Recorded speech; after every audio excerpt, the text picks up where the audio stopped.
much everything moves slowly in this languid little place on Australia's doorstep.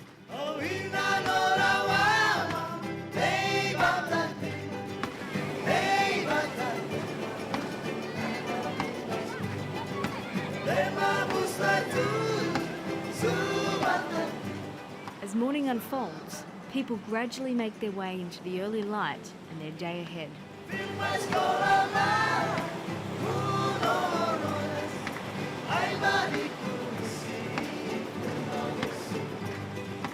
It's all very unrushed, unless you're on a motorbike and you're heading into the mayhem of Dili's Baropite clinic. Ulun side. Ulun the belly side. Ulun to Kosanisne. Here, it's action stations, and American Dr. Dan Murphy is often running on his relentless rounds. There is really no access to anything near adequate health care. In every category in health, their numbers are worse than most of Southeast Asia. One man and his small team of volunteers taking on a case list that would overwhelm many medical professionals.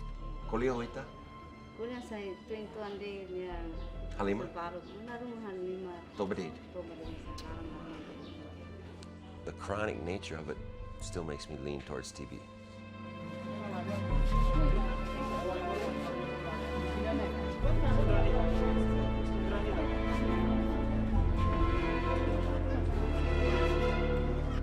To the north of here, the booming, bustling nations of Southeast Asia and their increasingly sophisticated medical systems. She's had fever, cough, and shaking chills for a week. To the south, Australia and its internationally recognised healthcare. Dr. Dan is in the thick of arguably the biggest health crisis in our region. But his clinic and Dili's main government-run hospital have precious little money, medicine or technology to deal with it. There's very few things we can do. We don't have very many meds. We don't have very many diagnostic tools. So mostly we're going by smoke and mirrors and trying to make a good lucky guess and hope that people get better. But you can't do as well as if you had all the right tests. You can see he's down to almost no weight. I think he's 20 kilos or something.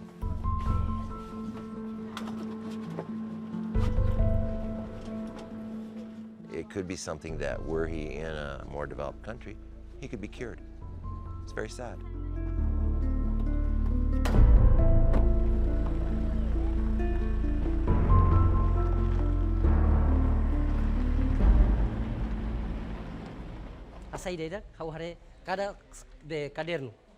Across town, Year 10 students at Dili's largest high school are settling into class. Out front is teacher Thomas Pinto.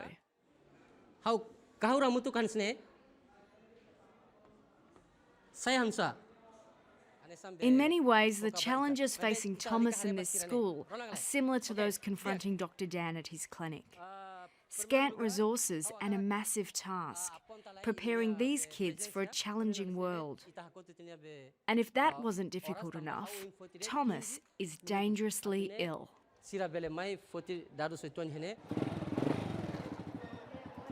When he was younger, he had rheumatic fever, a common illness in East Timor that can lead to lifelong heart trouble.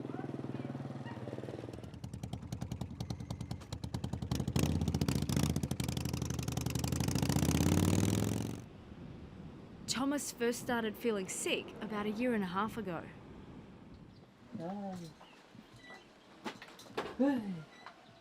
Familia laran entau mulai hare adun saya ladun hare be hone conditionnya hoan sini entau sermos mulai hanu ini tuan tamu saya mohon sini entau precisa ba konsulta iha enfermero force lah iha daru madadais la saya entau buatnya daru mau uing halai mesak be Thomas Pinto could die at any moment. His heart is that bad.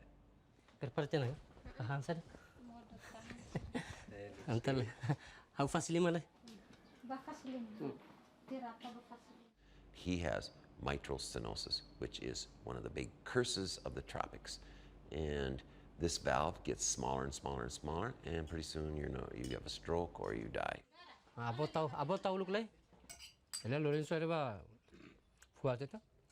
There's quite a simple procedure that would fix Thomas's heart, but specialist cardiac surgery is just one of the many kinds of operations not available in East Timor.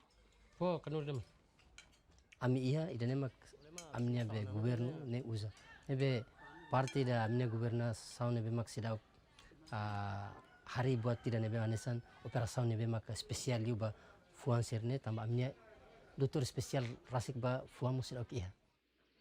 Thomas's best chances lie overseas, but a modest teacher's salary in Dili doesn't get you to a foreign hospital, and his hope of moving up the long government waiting list for international care isn't great. All he can do is wait and pray.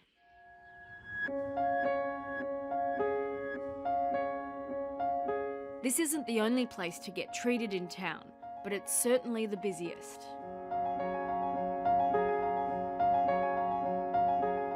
Among the hundreds of people seeking diagnosis and treatment every day at Dan Murphy's clinic, there'll be those like Thomas Pinto who can't be helped. And then there'll be those whose illness would shock and confound a big city casualty department. That's when this doctor and his team come into their own. Ne sentika or ne kruat or ne kruat? 5-year-old Paulo is a suspected case of leprosy, a terrible disease in days gone by where people lost limbs and were banished to isolated colonies. Liman ein senti hotu la matekida? Ein dia? Foti hawa karagre kulit. Periksa lepra. No, ami halo analis laboratori lepranian. Ya. Hare hetan.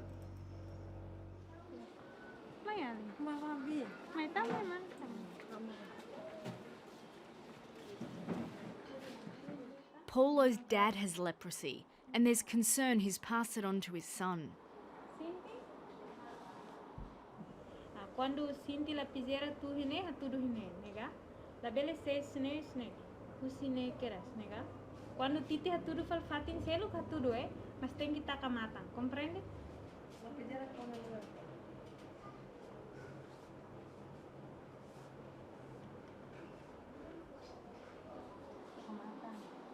East Timor has the highest rate of leprosy in Southeast Asia. It's a disease that's completely treatable and utterly preventable. We still see it. And in fact, in the last month, I think I've seen 7 cases. The district of Oikusi has over 500 registered cases.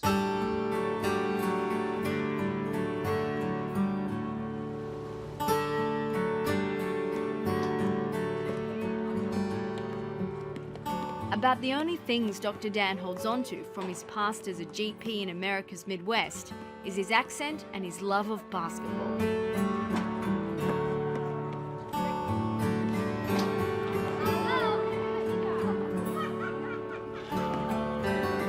He'd worked in other disadvantaged parts of the world when East Timor caught his eye. He saw a need, packed his bags and left Iowa. That was 16 years ago.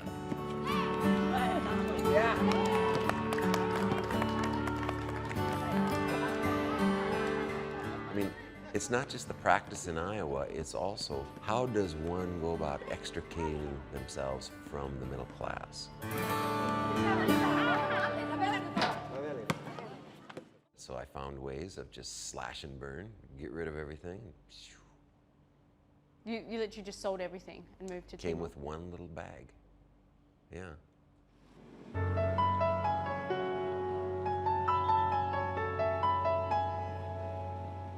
After Indonesia relinquished its control, substantial aid began to roll in here.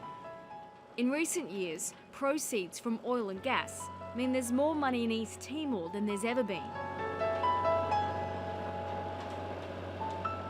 Yet according to the UN, 2/3 still live in poverty, 1/3 in severe poverty.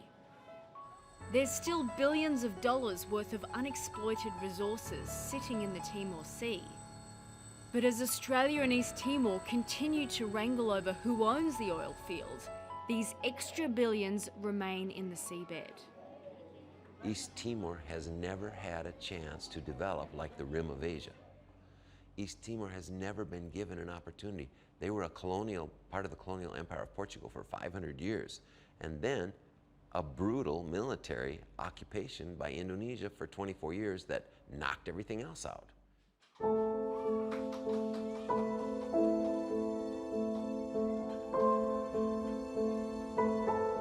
East Timor has some of the worst malnutrition rates outside of Africa. Nearly 45% of children under 5 are classified as underweight. The clinic runs a busy inpatient ward dedicated to treating undernourished kids.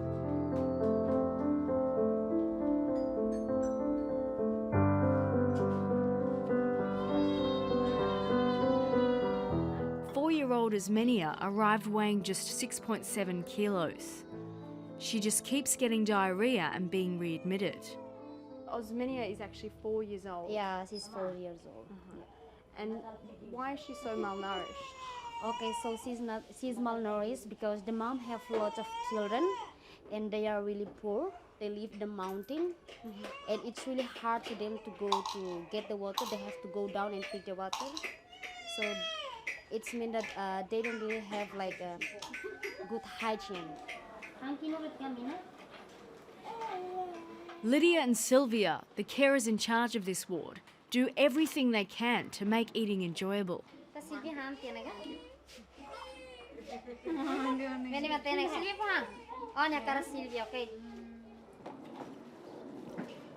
Their efforts pay off. These 5-month-old twins arrived weighing only 2 kilos each. They came with a very skinny, about 2 kilo, and she's 2.6 kilo. Now she's 4 kilo. So the babies have more than doubled their weight in the past 6 weeks. Yeah. It's a success story here in the malnutrition room. Yeah, of course. And I'm very happy.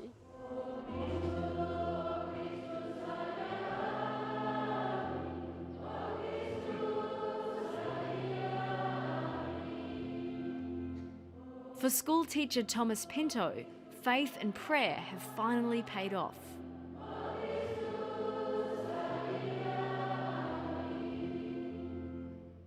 An Australian charity called East Timor Heart Fund will pay for him to fly to Melbourne and undergo life-saving surgery.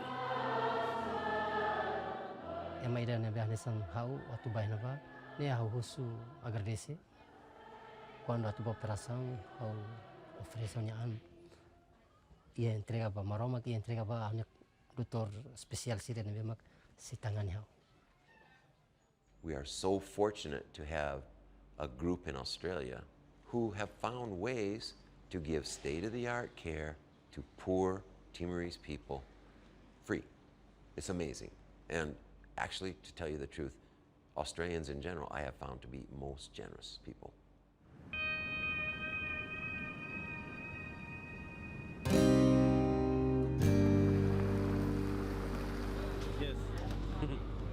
Thomas Pinto had never flown before and certainly never experienced the sort of cold Melbourne's turned on for his arrival.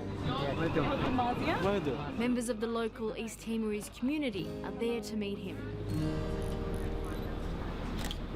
Ana, hatak mahine? Yeah. Yeah, I'm content. Foi a primeira vez que eu lembro só muito para me dar nada, né? Sente contente. Thomas is on his way to the cardiac unit at Monash Medical Centre. And while the patient heads to the expertise here, in East Timor, the expertise is heading out to the patients.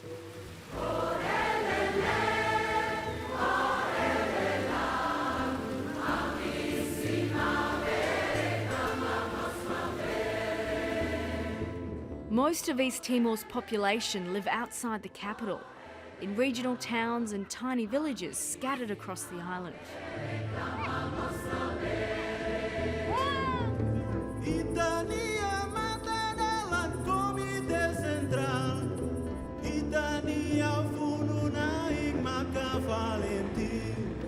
Now we're out of Dili, we're on some really remote and rough roads here in the mountains of East Timor, and we're going to one of the Baropite clinic's remote visits.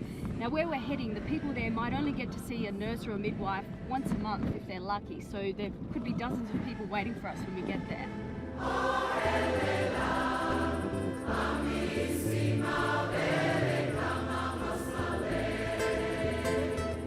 We're following Dr Goncalves, who's based out of Baropite Clinic. She's a piece of paper away from her medical degree and is one of the country's most experienced obstetric specialists.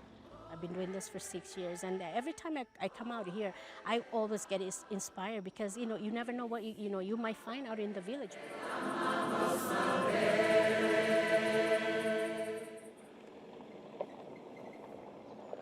On these roads, you never know if you're going to get there safely.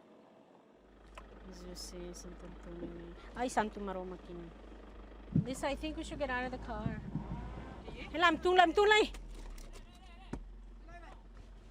Okay, get out of the car. This bridge is missing a few wooden planks and the back wheel is nearly hanging off the side. Mansabino, lo kalarmatan tumarela, Mansabino. Makanesa, para Mansabino lalikana. Tumaharela so ay nalay, bro. See how fun this is, Lisa? This is what we do. Yeah, yay! Hallelujah! All right. Mas bro, you, I don't like you. How do I do it? All right, let's go.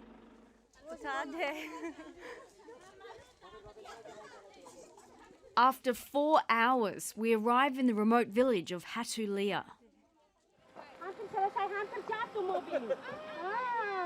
And the crowds have gathered for Dr. Ida.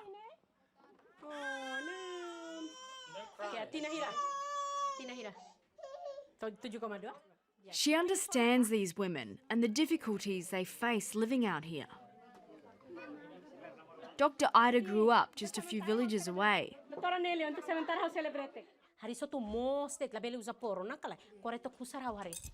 Those are her people. She's going to try to do something for them. And she was lucky enough to be able to go for 5 years to get medical education in the U.S. and come back and not lose sight of where she came from and go back to those villages. If there was a doctor like Ida around when she was young, her family might not have lost 3 sons to preventable illness. 2 of my brothers, they died when one was a year and a half, the other one was 2. Both of them died when, of diarrhea. Something in your country, diarrhea doesn't kill people, but here in Timor, it kills a lot of people, especially babies. And we live so far away from the hospital, and they had a diarrhea, and my mother did not know what to do. So, they died of dehydration. Ida's other brother died of an asthma attack at 17. Moris umaret ka? Bebe Moris mesa ka? Okay. Semo ka ajuda parto. Hokat was wanted ka? Tam sa labo hospital. And she put the powder talc here. Every second day, a woman in East Timor dies in childbirth, one of the highest maternal death rates in Asia. They live so far away from the hospital, and imagine you have to walk, you have contractions, you're in labor pain, and you have to walk all the way from where you live to the hospitals. From here to the hospital, it's about 4 to 5 kilometers. Yeah, so a lot of women, they choose to have the baby at home because of that, the distance from their homes to the hospital.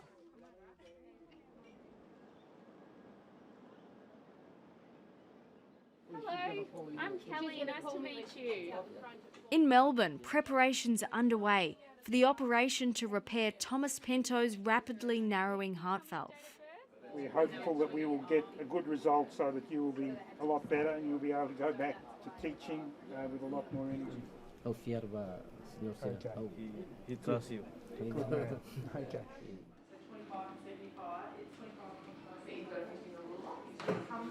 Thomas's rheumatic heart valve disease is rarely seen in Australia, so this procedure isn't so common. Now, can we have the syringe? Okay, the 5 and 16. Thomas's surgeon inserts a tiny balloon that will inflate and widen the valve that's been restricting blood flow. So right up now, up now. Up right to the bottom. Down. We're getting a main of 4.3. If all goes according to plan, and doctors are confident it will, then Thomas's heart will function normally. He should be able to breathe much easier and look forward to a longer life. Of course, Thomas Pinto is just one example of a terrible illness that could be simply solved by expertise and resources. Feel much better? Happy? Happy, very happy. Senti diaka amoras. But not everyone is so lucky. La amoras potruma. He's got a cough. I think it's most likely a nasopharyngeal carcinoma. Does that mean cancer? Yeah, which has pretty good treatment, but it would include radiation and chemotherapy. We don't have either one. In a developed country, he'd have a pretty decent chance. It's another tragedy right here, a young kid. We cannot deal with almost any kind of cancer very well at all. Sergio's baby sister is a patient in the malnutrition ward. He's the second oldest of 5 kids.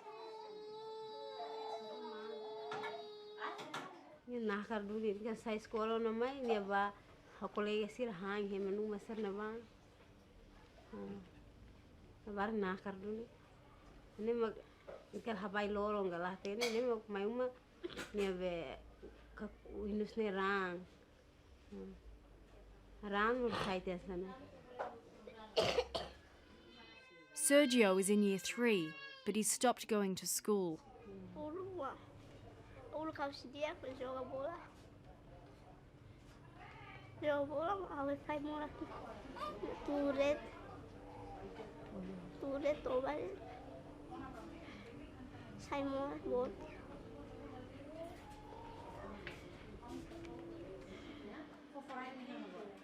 The surgery is not good enough. We don't have the chemotherapy. We don't have the laboratory backup that you would need to run chemotherapy programs. We don't have radiation. So when you have cancer, it's very serious. You're gonna probably succumb to that problem. East Timor doesn't have a dedicated palliative care program. Morphine is in short supply and rarely used. Bom dia. Dia vai. Dia aqui tuanga. In a ward on the other side of the clinic, 11-year-old heart patient Jekka Pereira has just received good news. An Australian cardiologist is coming to Dili in a few weeks to do an echo on his heart, a diagnostic test not normally available here. What kind of quality of life does Jekka have at the moment? He's limited in what he can do because he gets out of breath. And you can see he's frail. He can't climb up and get a coconut. Can't play like other kids do. Once his exact condition is known, he's eligible to be the next patient heading overseas for life-saving surgery. Jekka and his mum are even getting passport photos in the hope it will happen soon.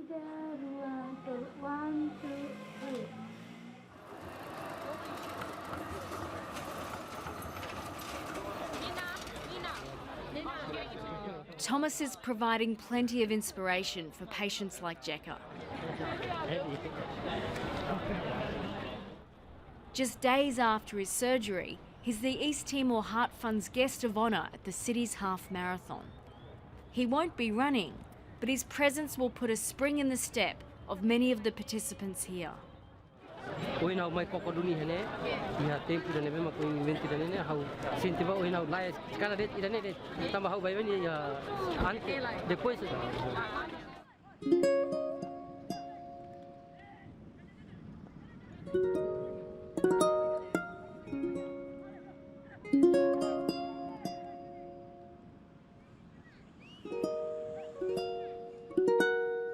I still feel like healthcare should be equally provided for everyone.